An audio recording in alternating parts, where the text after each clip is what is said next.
नमस्कार। गांधी दर्शन और समावेशी विकास पर बातचीत करने के लिए हमारे साथ बैठे हुए हैं डॉक्टर अबूज़र कमालुद्दीन साहब और डॉक्टर रजनीकांत पांडेय जी।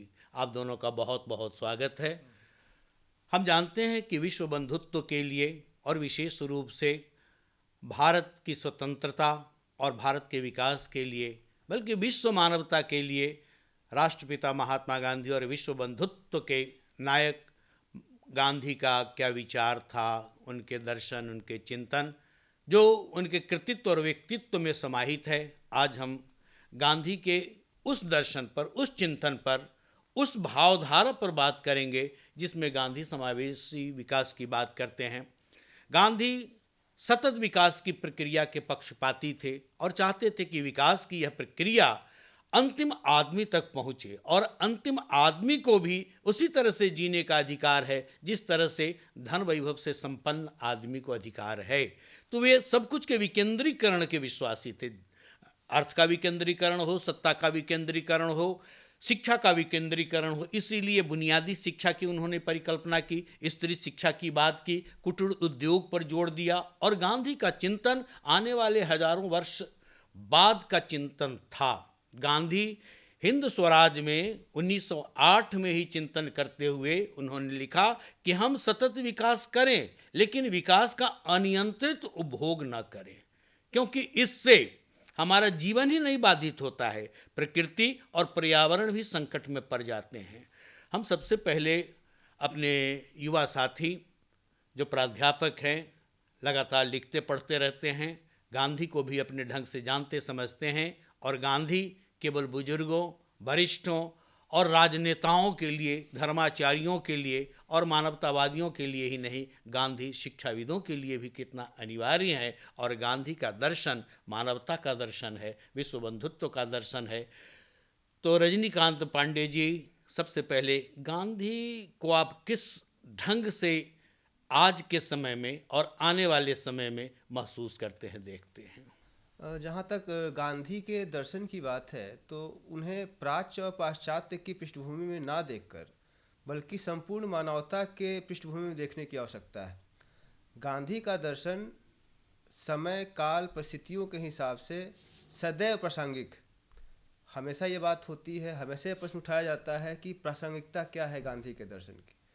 मेरे हिसाब से गांधी का दर्शन प्रासंगिक नहीं है, बल्कि गांधी का दर्शन वह मार्ग है जिस पर आगे चलकर मानवता को अपनी आने वाले समय में, आने वाली परिस्थितियों में उसका उपभोग करना है और उससे सीख लेते हुए ना सिर्फ उनके आर्थिक विचारधारा का बल्कि उनके संपूर्ण दर्शन को अपने जीवन में समाहित करना है और एक समावेशी समाज का विकास करना है। उसमें गांधी के विचार सदैव आवश्यक हैं, प्रासंगिक। गांधी का मानना था कि राष्ट्र के समग्र विकास में एक एक व्यक्ति का योगदान होता है।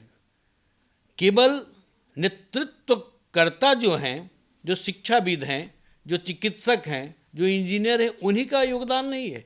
गांव के आम आदमी का भी योगदान है, मजदूर का योगदान है, किसान का योगदान है। तो ये मानते थे कि प्रकृति पर सबसे ज़्यादा अधिकार जो उसका संपोषण और संरक्षण करता है, गांव का होना चाहिए। गांव के किसानों, मजदूर, क्योंकि उसके साथ वह जीता मरता है, उसके साथ वह आत्मिक रूप से, संवेदनात्मक रूप से जुड़ा हुआ है। इसलिए गांधी चाहते थे कि विकास की प्रक्रिया है, गांव तक जाए और गांव के व्यक्तियों को भी उसकी मूलभूत समस्याओं से मुक्ति का उपाय बतलाते हुए उसको भी स्वाभिमान के साथ जीने का पूर्ण अवसर प्रदान किया जाए। कितना बड़ा करुणावान गांधी, बल्कि मानवतावादी गांधी और ममत्व से, समत्व से भरे हुए गांधी।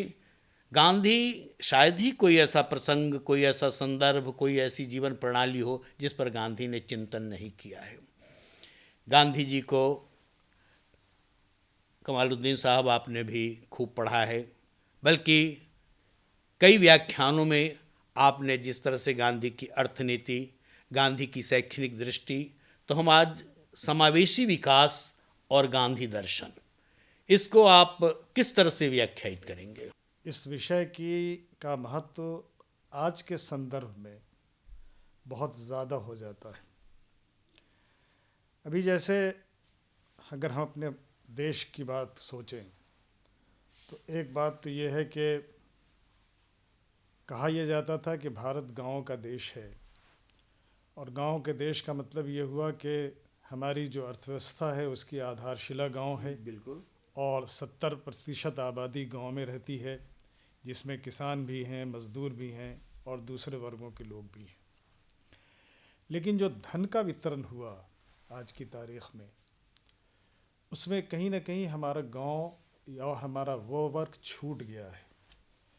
1% लोग आज 60% संसाधनों पर काबिज़ हैं और 90% लोग में केवल 10% संसाधन हैं।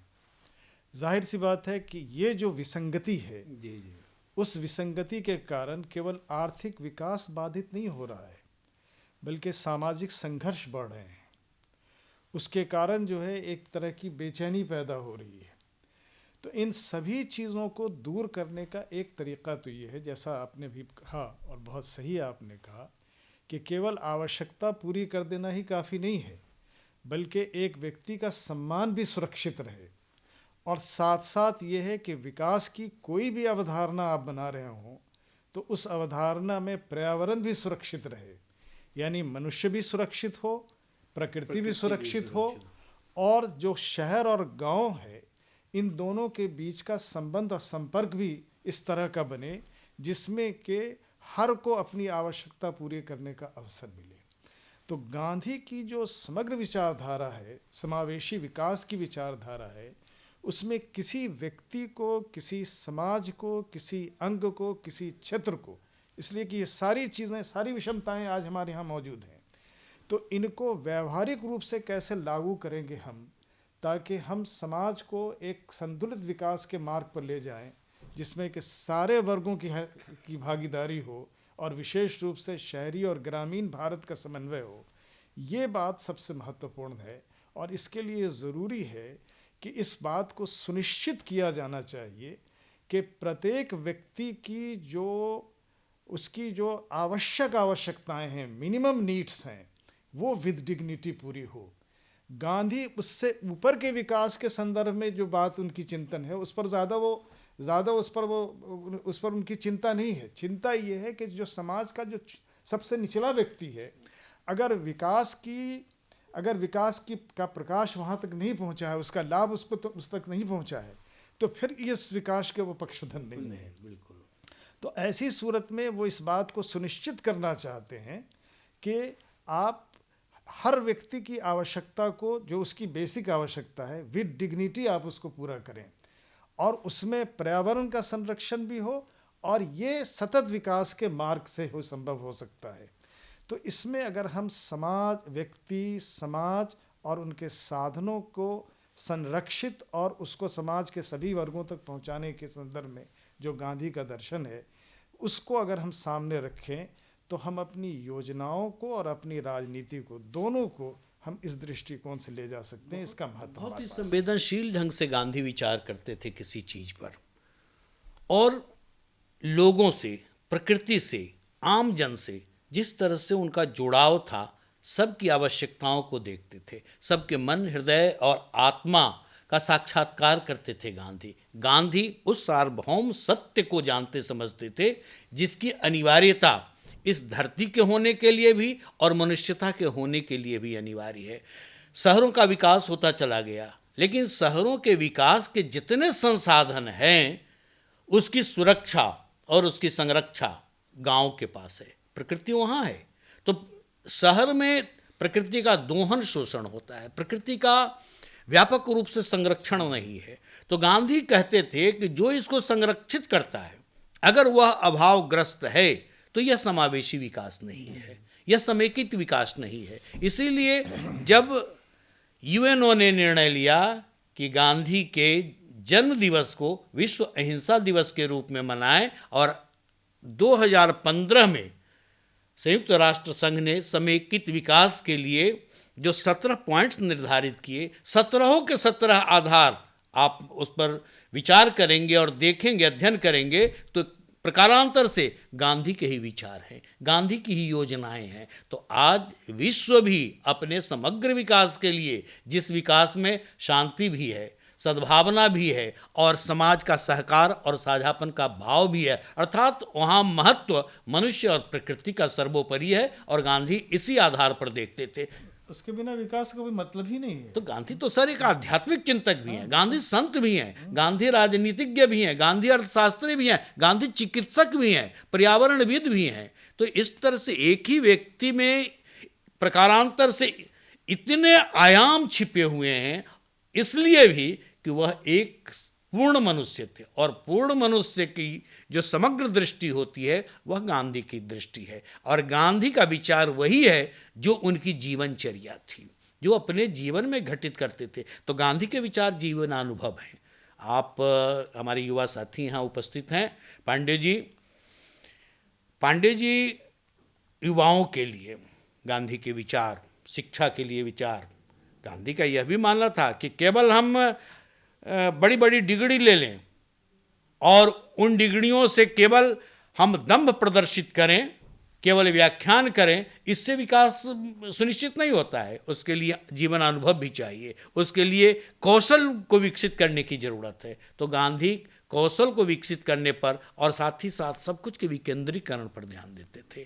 तो आज गांधी और गांधी का समावेशी विकास की प्रक्रिया को हम आप रोक नहीं सकते हैं, लेकिन विकास की प्रक्रिया में जो विनाश होता है, एक शेर कभी पढ़ा था सर कि ज़ेर गर्दो उम्र अपनी दिन ब दिन कटती गई, जिस कदर बढ़ते गए हम जिंदगी घटती गई। तो विकास की प्रक्रिया में जो विनाश होता है, और विनाश का जो कुपरिणाम इस समय पर्यावरण संकट के रूप में हमारे सामने है, गांधी के चिंतन पर अगर हम कार्यान्वयन करना शुरू करें तो मुझे ऐसा लगता है कि बहुत सारी समस्याओं का समाधान। आप कैसे इसको देखते हैं? वो कहते हैं कि आर्थिक विकास को अगर हम समावेशी विकास मान लेते हैं तो यह आया जो अवधारणा, यह पाश्चात्य जगत से। एक देश जहां औद्योगिक क्रांति होती है और उस औद्योगिक क्रांति के कारण बहुत सारे देश जो हैं वह साम्राज्य के चपेट में आते हैं, गुलाम बनते हैं, शोषण होता है। वह कहते हैं कि इस तरीके के विकास में हिंसा छुपी हुई है, शोषण छुपा हुआ है। तो ऐसा आर्थिक विकास कभी भी मानव जगत के लिए कल्याणकारी नहीं हो सकता, कभी भी संतुलन स्थापित नहीं कर सकता है, और एकांगी होगा। इस तरीके के विकास में मानव जीवन का एक पक्ष वह प्रखर होगा और बाकी जो पक्ष हैं वह उसकी अनदेखी हो जाएगी। इसलिए गांधी कहते हैं कि विकास ऐसा हो जो हर जाति, हर क्षेत्र, हर धर्म, यानी कि व्यक्तिगत, सामाजिक, भौगोलिक, इन सारी सीमाओं को उन्होंने देखते हुए कहा कि सबके उत्थान एक साथ, सबकी भागीदारी एक साथ हो, सबको एक समान अवसर प्राप्त, और एक ऐसा विकास का प्रतिमान वह प्रस्तुत करते हैं जिसमें समस्त व्यक्ति भागीदार भी है और उसका स्वामी भी। विकास की समावेशी अवधारणा भी तो यही होनी चाहिए। गांधी इसीलिए कुटीर उद्योग पर देते हैं। हम तकनीक का उपयोग करें, लेकिन तकनीक का यह अनियंत्रित उपयोग हम जरूर बंद करें, जिससे पर्यावरण की भी क्षति होती है, मनुष्य के हाथ की भी क्षति होती है, और कहीं न कहीं से उससे भाव के बदले अभाव की उत्पत्ति होने लगती है। तो गांधी चाहते थे कि सब के संचालन में एक नियंत्रण होना चाहिए, अनुशासन होना चाहिए, और सबके पीछे साझेपन की संस्कृति और सर्व कल्याण का भाव हमारे साथ होना चाहिए। इसी दृष्टिकोण से गांधी राजनीति को भी देखते थे, अर्थनीति को भी देखते थे, और औद्योगिक नीतियों को भी देखते थे, और इसीलिए वे समावेशी विकास की बात करते हैं। विकास को हम रोक नहीं सकते हैं, ये तो प्रकृति का नियम है कि मनुष्य भी, बच्चा जब जन्म लेता है तो वह विकसित होता है, वृक्ष पौधा विकसित होता है। तो विकास बाद की जो आंधी संपूर्ण संसार में बह रही थी, लेकिन उस आंधी को इसलिए भी रोकने की जरूरत थी कि उसके अनियंत्रण से, उसके चरम विकास से जो मानवता की आने वाले समय में हानि होने वाली है। आप देख रहे हैं कि दो देशों के बीच टकराव, यह युद्ध की विभीषिका, और यह सब कहीं न कहीं से विकसित तकनीक के कारण भी इस तरह का हिंसात्मक भाव आता चला गया है। इसलिए गांधी श्रम पर और नैतिक विकास पर जोर देते हैं। कमालुद्दीन साहब। मेरा ख्याल है कि आपने तो बहुत सारी बातें एक साथ कही हैं और वो सब बात अपनी जगह पर बहुत प्रासंगिक हैं और बहुत महत्वपूर्ण हैं और गांधी को समझने में इससे बहुत मदद मिलती है। मैं दो बातों की ओर आपका ध्यान आकृष्ट करना चाहता हूँ। पहली बात तो यह है कि ये जो मटेरियलिज्म है, भौतिकवाद है, और कंज्यूमरिज्म है, उपभोक्तावाद है, इसने दरअसल समाज में जो एक तरह का गैप डेवलप किया है, जिसकी वजह से अमीरी और गरीबी की खाई बढ़ी है और क्षेत्रीय विषमताएं बढ़ी हैं, आपके भौगोलिक विषमताएं बढ़ी हैं, समाज में दो वर्ग हो गए हैं, एक संपन्न वर्ग है और दूसरा बिल्कुल ये है। तो इन सब चीज़ों की वजह से और इसमें जो नीड से ज़्यादा ग्रीड है, उस ग्रीड की वजह से जो समाज का जो समन्वय है और उसके जो आपसी पारस्परिक संबंध हैं वो टूट रहे हैं और उनके टूटने से जो अशांति पैदा होती है वो किसी भी विकास के लिए घातक हो सकती है।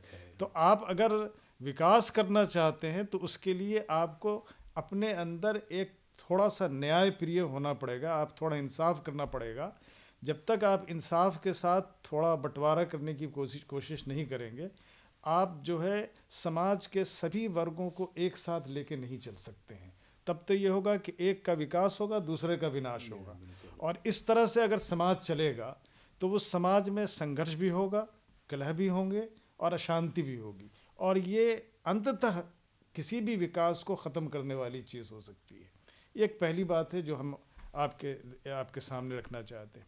दूसरी बात है, गांधी ने और बात की, मैं पढ़ रहा था, देख रहा था, तो गांधी ने खादी पर बहुत बल दिया।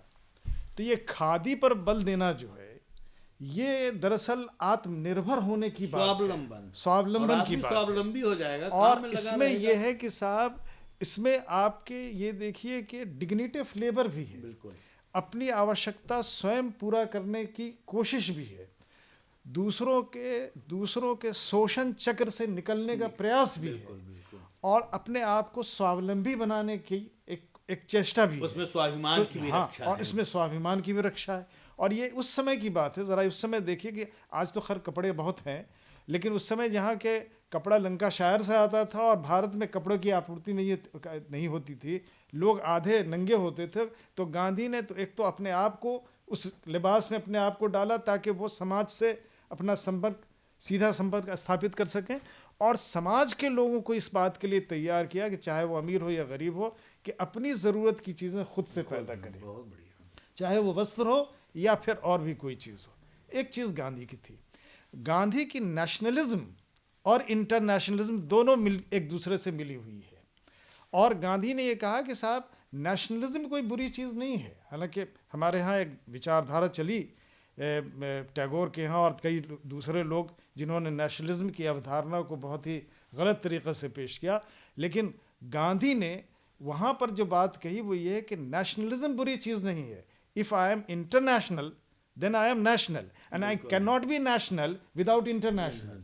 लेकिन उसके बावजूद भी तो गांधी ने एक बात ये कही कि जो चीज़ गलत है वो चीज़ है नैरोनेस अगर आपकी है, सेल्फिशनेस अगर है, एक्सक्लूसिवनेस अगर है, तो ये ईविल है। और इस ईविल को अगर आप नेशनलिज्म के साथ जोड़ देंगे तो फिर ये समाज के लिए घातक हो जाएगा।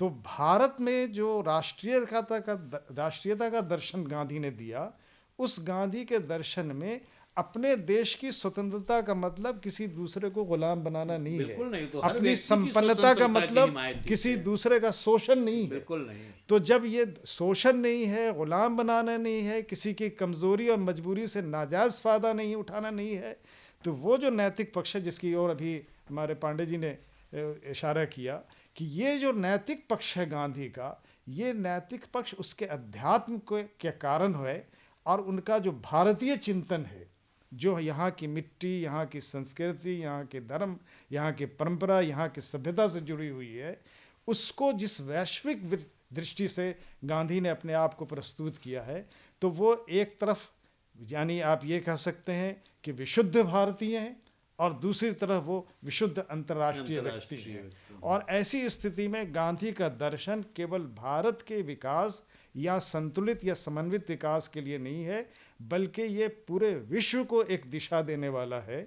गांधी ने हालांकि इस बात से इनकार किया कि हम गांधीज्म नाम की कोई चीज़ है या गांधी दर्शन के नाम की कोई चीज़ है, लेकिन वास्तविकता ये है कि उनके चिंतन को अगर आप पूरे परिप्रेक्ष्य में देखें तो उससे ये बात समझ में आती है कि गांधी अध्यात्म और व्यवहार से जुड़ा हुआ एक ऐसा व्यक्तित्व है जो हिंसा, प्रेम, त्याग, सेवा के साथ पूरे समाज को लेकर के चलने की बात करता है, और जिसमें मनुष्य की आर्थिक स्वतंत्रता, सामाजिक स्वतंत्रता, राजनैतिक स्वतंत्रता और आध्यात्मिक स्वतंत्रता, ये सारी चीज़ें समाहित होती हैं। अगर ये चीज़ें समाज में सही ढंग से अगर ज़मीन पर उतार दी जाएं तो हम नहीं समझते हैं कि हमारे देश में जो वर्तमान समस्याएं हैं या कलह है या और किसी तरह की कोई जो चीज़ें हैं ये दूर हो सकती हैं। ज़रूरत इस बात की है कि गांधी के विचार को व्यवहार में लाया जाए और व्यवहार में ला करके समाज का और आपके देश का निर्माण उसके आधार पर किया जाए। तो हम समझते हैं कि ये गांधी को सच्ची श्रद्धांजलि भी होगी और उनसे हमको सही प्रकाश होगा। गांधी अपने मूल्यों के कारण परंपरावादी भी हैं, और हमारी परंपरा, जिसे हम भारतीय परंपरा कहें, सांस्कृतिक परंपरा कहें, उसमें वैश्विक कल्याण की अवधारणा है। हमारे ऋषि कहते थे वसुधैव कुटुंबकम, और स्वयं की तरह ही सबको जीने का अधिकार है। गांधी केवल भारत की स्वतंत्रता नहीं, आपने बहुत अच्छा कहा, वो संपूर्ण संसार के सारे देश की स्वतंत्रता के हिमायती थे, पक्षपाती, बल्कि एक एक व्यक्ति की स्वतंत्रता के पक्षपाती थे। लेकिन व्यक्ति स्वतंत्र रहे, वह स्वाभिमानी रहे, स्वावलंबी रहे, लेकिन सामाजिक बनकर रहे, राष्ट्रीय बनकर रहे, और विश्व बंधुत्व के लिए भी वह निरंतर काम करे। सुविधाओं के आधिक्य से निश्चित रूप से लालच बढ़ा है, और बढ़ते हुए लालच के कारण अराजकता और विषमता भी पैदा हुई है। गांधी इन चीज़ों को समझते थे, इसलिए गांधी कुटीर उद्योग पर जोर देते थे, स्त्री शिक्षा पर जोर देते थे, किसान के पक्ष में वे बात करते थे, और गांव के अंतिम आदमी तक, क्योंकि कोई भी एक भूखा है, नंगा है, पीड़ित है, शोषित है, तो वहीं से एक विक्षोभ और विद्रोह की ज्वाला भड़क सकती है। इसलिए गांधी एक एक व्यक्ति तक सुख सुविधा के संपूर्ण साधन, अर्थात जीने की जो मौलिक आवश्यकताएं हैं, उसकी पूर्ति अंतिम आदमी तक हो, और यह दायित्व उन बड़े लोगों पर है जिनके पास सुविधाएं हैं। इसलिए गांधी सब कुछ का विकेंद्रीकरण चाहते थे। धन का विकेंद्रीकरण हो, सत्ता का विकेंद्रीकरण हो, शिक्षा का विकेंद्रीकरण हो, सब कुछ का विकेंद्रीकरण हो, लेकिन नैतिकता, चरित्र और जीवन में आध्यात्मिकता हो, जब तक मानवीय दृष्टिकोण नहीं होगा, जब तक साझेपन का भाव नहीं होगा, हम समग्र विकास की कल्पना भी नहीं कर सकते हैं। यह देश स्वामी विवेकानंद का देश है, यह देश विश्व बंधुत्व के बड़े व्यक्तित्व महात्मा गांधी का है। तो गांधी के दर्शन, चिंतन की आवश्यकता आज संपूर्ण संसार के लिए, क्योंकि संपूर्ण संसार के सामने अनेक संकटों में सबसे महत्वपूर्ण दो संकट हैं, आतंकवाद और पर्यावरण, और दोनों का समाधान गांधी के पास है। पर्यावरण का समाधान भी है और आतंकवाद से मुक्ति के भी गांधी के यहाँ ही द्वार खुलते हैं। तो ये समावेशी विकास, गांधी समेकित विकास, समग्र विकास, यह जो अवधारणा है, तो एक ऐसे विश्व पुरुष का यह विचार है जिसके विचार पर, जिसके सूत्रों पर और जिसकी संचेतना पर खड़ा होकर हम एक सुदृढ़ राष्ट्र का ही नहीं, सुदृढ़ संसार का निर्माण कर सकते हैं। और वह सुदृढ़ संसार जिसमें अहिंसा हो, जिसमें शांति हो, जिसमें करुणा हो, और एक दूसरे को सहयोग करने का भाव हो। जैसे तिलक अगर कहते हैं स्वतंत्रता हमारा जन्म सिद्ध अधिकार है, तो यह केवल भारत के परिप्रेक्ष्य में नहीं करते हैं, यह विश्व मनुष्य के पक्ष में करते हैं, और गांधी भी वही कर रहे हैं। तो गांधी दर्शन और समावेशी विकास पर हम चर्चा कर रहे हैं। आप गांधी के विकासवादी अन्य नीतियों को, जिसमें कहीं न कहीं से अंतर्निहित है उनका समावेशी विकास की अवधारणा भी। किस तरह से इसको व्याख्यायित करते हैं? देखिए, बड़ी ही महत्वपूर्ण बात है कि गांधी का दर्शन ना तो संकीर्ण है, बिल्कुल नहीं, संकीर्णता क्योंकि से उठने की बात है। वह कहते हैं कि हमें अपने घर के खिड़की और दरवाज़ों को खोल देना चाहिए ताकि बाहर की जो शुद्ध हवाएं हमारे अंदर आए, बट हमारे कदम जो हैं वो ज़मीन पे होने चाहिए। आज गांधी दर्शन और समावेशी विकास पर बातचीत करने के लिए हमारे साथ एकत्र थे और बड़ी अच्छी बातचीत हो रही थी। डॉक्टर अबूज़र कमालुद्दीन साहब, आपको बहुत धन्यवाद। और हमारे युवा प्राध्यापक, चिंतक और साथ ही साथ विकास की प्रक्रिया से सामाजिक नैतिकता से अपने को जोड़ कर रखने वाले डॉक्टर रजनीकांत पांडे जी, बहुत बहुत स्वागत।